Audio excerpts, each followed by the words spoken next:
अस्सलाम वालेकुम dear students. इस लेक्चर में हम डिस्कस करने जा रहे हैं effects of soil pollution. Soil pollution के इफ़ेक्ट्स क्या होते हैं जब सॉइल पॉल्यूट हो जाती है। देखें, दो वर्ड्स हैं, एक लैंड पॉल्यूशन, एक सॉइल पॉल्यूशन। लैंड पॉल्यूशन कहते हैं कि अंदर तक, एक गहराई तक जो है ना, पूरी लैंड का पॉल्यूट हो जाना, गंदा हो जाना। और सॉइल पॉल्यूशन कहते हैं कि ऊपर जो सरफेस है, सिर्फ वो सरफेस का पॉल्यूट हो जाना, वो गंदा हो जाना, ऊपर वाले हिस्से का, ऊपर वाले सॉइल। तो soil pollution is a type of land pollution, यानी is a form of land pollution. Land pollution एक बड़ा कंसेप्ट है, बड़ी चीज़ है कि अंदर तक, गहराई तक पॉल्यूट हो जाना, गंदा हो जाना, वो लैंड पॉल्यूशन होता है। और सॉइल पॉल्यूशन जो है ना, वो कहते हैं कि ऊपर सॉइल का डैमेज हो जाना।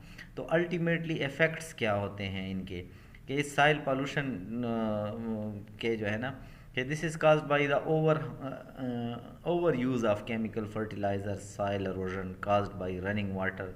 तो ये सारे रीजंस हैं कि जिसकी वजह से वो सॉइल पॉल्यूशन हो जाती है।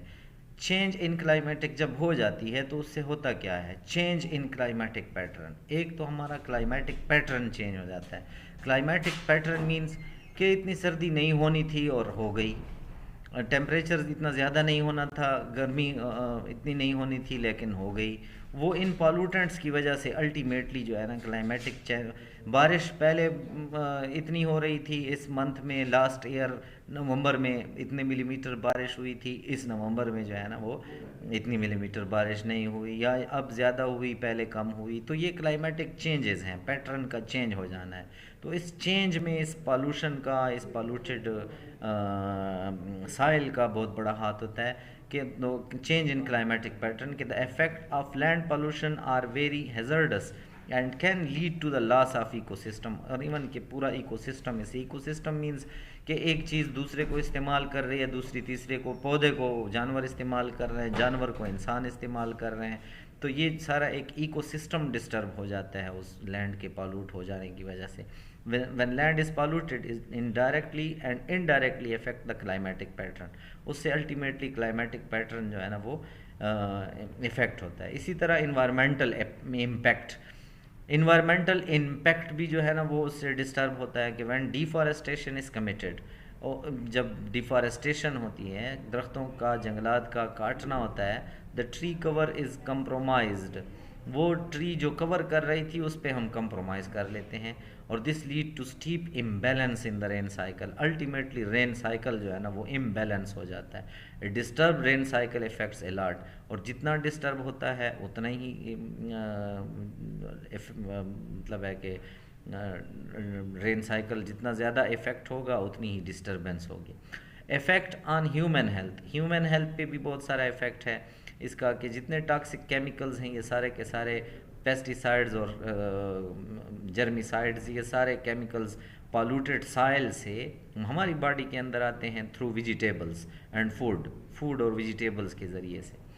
इसी तरह aesthetic refractions, the city loses its attraction. वो जो कोई भी शहर हो जिसमें सॉइल पॉल्यूट हो तो अल्टीमेटली वो बदसूरत ही नज़र आती है। कहीं पे सॉइल ग्रीन जो है ना वो नहीं होती है, हर जगह पे बंजर टाइप जो है ना गंद बना हुआ होता है, तो अल्टीमेटली खूबसूरती भी इफ़ेक्ट होती है। इफ़ेक्ट ऑफ वाइल्ड लाइफ भी इसी से इफ़ेक्ट होती है कि जानवर बहुत सारे मर जाते हैं, उनकी डिकेड हो जाती है इसी साइल के एरोड हो जाने की वजह से, साइल के पालूट हो जाने की वजह से। जहाँ पानी खड़ा होता है वो केमिकल वाला पानी होता है, जितने भी जानवर उसको पीने के लिए इस्तेमाल करते हैं वो मर जाते हैं, उनके बीमार हो जाते हैं, सेहत ख़राब हो जाती है। अदर इश्यूज़, बाकी इससे क्या इश्यूज़ होते हैं कि other issues that we face include increase temperature, इसी से टेम्परेचर का इंक्रीज़ हो जाना, unseasonal weather activity, acid rains, ये सारे डिफरेंट और इश्यूज़ भी होते हैं जो इसी सॉइल पॉल्यूशन का इफ़ेक्ट होते हैं, इसी का असर होते हैं। तो these are the different effects of soil pollution. फिर उसके साथ आपको थोड़ा सा कंट्रोल मेजर्स भी बताए गए हैं कि इनको हम कंट्रोल भी कर सकते हैं। उसके कंट्रोल करने के लिए हम कौन से प्रोसेस इस्तेमाल करते हैं, तो 1 2 3 4 ये आपको 5 प्रोसेसेस बताए गए हैं कि जिसको जो है ना हम इस्तेमाल, proper dumping of unwanted particles, जितने भी अनवांटेड पार्टिकल्स हैं, जो गंद है, جو سائل کو پالوٹ کرنے جا رہا ہے، جو ہیومن اور اینیملز کے پوزز ہیں، وہ سارے کا سارا جو ہے نا ایسی جگہ پہ ڈمپ کرنا اور ایسی ٹیکنیکس کے ساتھ ڈمپ کرنا، سیو کرنا کہ جس سے سائل جو ہے نا وہ ہماری بچ جائے، اس کو ایسے ٹریٹ کرنا۔ پروڈکشن آف نیچرل فرٹیلائزرز، ایسے فرٹیلائزرز بنانا جو نیچرل ہوں، جس کو جو ہے نا سائل کی پالوشن جس کے ساتھ نہ ہو، اس میں کیمیکلز نہ ہوں، جس سے سائل جو ہے نا وہ اتنا ٹاکسک کیمیکلز کا حصہ پیسٹیسائڈز وغیرہ کا نہ بنے، تو ہم ایسے فرٹیلائزرز یوز کر سکتے ہیں۔ پراپر ہائیجینک کنڈیشنز، ایسے حالات، ایسی کنڈیشنز استعمال کر سکتے ہیں کہ جو ہماری صحت کے لیے اچھی ہوں، کہ جس کو جو ہے نا سینیٹری ہیبٹس پراپر کر سکتے ہیں۔ اور اسی طرح laboratories should be equipped with quick and effective disposal methods, ہماری لیبز جو ہے نا وہ ساری اتنی ایکوپڈ ہوں کہ جس کے ساتھ ان چیزوں کو ڈسپوز کرنے کے ہمارے پاس افیکٹو قسم کے میتھڈز ہوں۔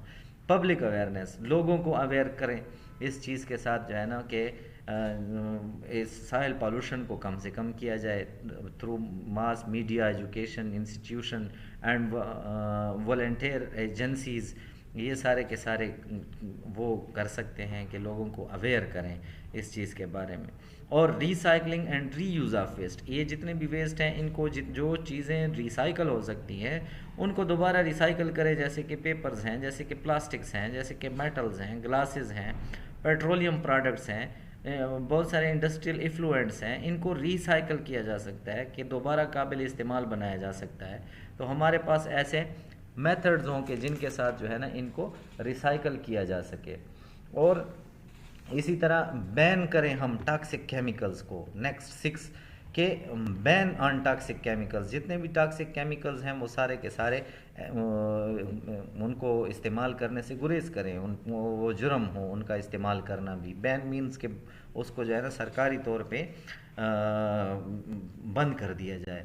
اور سم ادر سلوشنز، اور بھی ڈفرینٹ قسم کے سلوشنز ہمیں سائل پالوشن سے بچنے کے لیے یہ ہیں کہ اوائڈ بائنگ پیکیجڈ آئٹمز، ایسے آئٹمز نہ تیار کریں، ان کو خریدنے سے اوائڈ کریں جن کے ساتھ بہت سارا گاربیج ہو، کہ ایک چھوٹی سی چیز چاہیے وہ ایک پیک میں بند ہو، پھر دوسرے میں بند ہو، پھر تیسرے میں بند ہو، تو ایک چھوٹی سی چیز کے لیے ہمیں 4 جو ہے نا وہ ڈفرینٹ پیکٹس کھول کے ان کو ضائع کرنا پڑے، تو الٹیمیٹلی یہ لینڈ فلز کا حصہ بنیں گے اور اسی سے جو ہے نا سائل پالوٹ ہوگی، تو ان کو ہم اوائڈ کریں۔ اسی طرح انشور کریں کہ گراؤنڈ میں پراپر جو ہے نا ڈسپوزل آف گاربیج ہوئی ہے کہ نہیں ہوئی، یعنی ہم نے اپنا گند صحیح جگہ پہ ڈالا ہے کہ نہیں ڈالا، تاکہ اس کو اٹھا کے اور کسی پراپر جگہ پہ ڈسپوز سرکاری طور پہ جو ہے نا وہ کیا جا سکے۔ تو گھر سے گند باہر نکالنے کے لیے بھی ہمیں کوئی پراپر جگہ جو ہے نا وہ ڈھونڈ کے وہاں کرنا چاہیے۔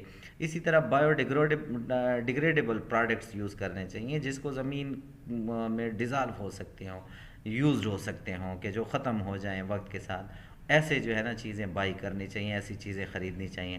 اور organic gardening and eat organic food that will be grown without the use of, ہمیں آرگینک چیزیں جو ہے نا وہ استعمال کرنی چاہیے اور آرگینک گارڈننگ کرنی چاہیے۔ Organic gardening and organic foods کا مطلب کیا ہوتا ہے کہ جو زمین کے اندر ڈیزالو ہو سکتے ہوں، کہ جن میں کاربن ہوتا ہے، کہ جس میں زمین کے اندر ڈیزالو ہو جائیں اور وہ سائل کا حصہ بن جائیں، ایسی جو ہے نا ہم فوڈز استعمال کریں۔ اور ایسے great dumping ground away from residential areas, ہم ایسے ڈمپس کریٹ کریں، ایسی جگہ کریٹ کریں کہ جو ریزیڈینشل ایریا سے دور ہوں، جہاں ہم رہتے ہیں وہاں سے وہ دور ہوں۔ اور nuclear explosion improper disposable of radioactive waste should be banned, یہ بھی بینڈ کرنے چاہیے کہ نیوکلیئر ایکسپلوژنز نہ ہوں جس کی وجہ سے جو ہے نا یہ۔ اور پاپس سے کی ڈیگریڈیشن، پاپس کہتے ہیں persistent organic compounds, persistent organic compounds کو مائکروبائل ڈیگریڈیشن ان کی کرنی چاہیے۔ اسی طرح ایفورسٹیشن کرنی چاہیے، ایفورسٹیشن مین فارسٹ کو بڑھانا، اور لا انفورسمنٹ جو ہے نا وہ ان ساری چیزوں کو امپلیمنٹ کرنے کے لیے کوشش کر سکتی ہے۔ تو یہ جو ہے نا آپ کو کنٹرول میئرز اور ایفیکٹس اس ٹاپک میں دیکھنے چاہیے۔ تھینک یو ویری مچ، اللہ حافظ۔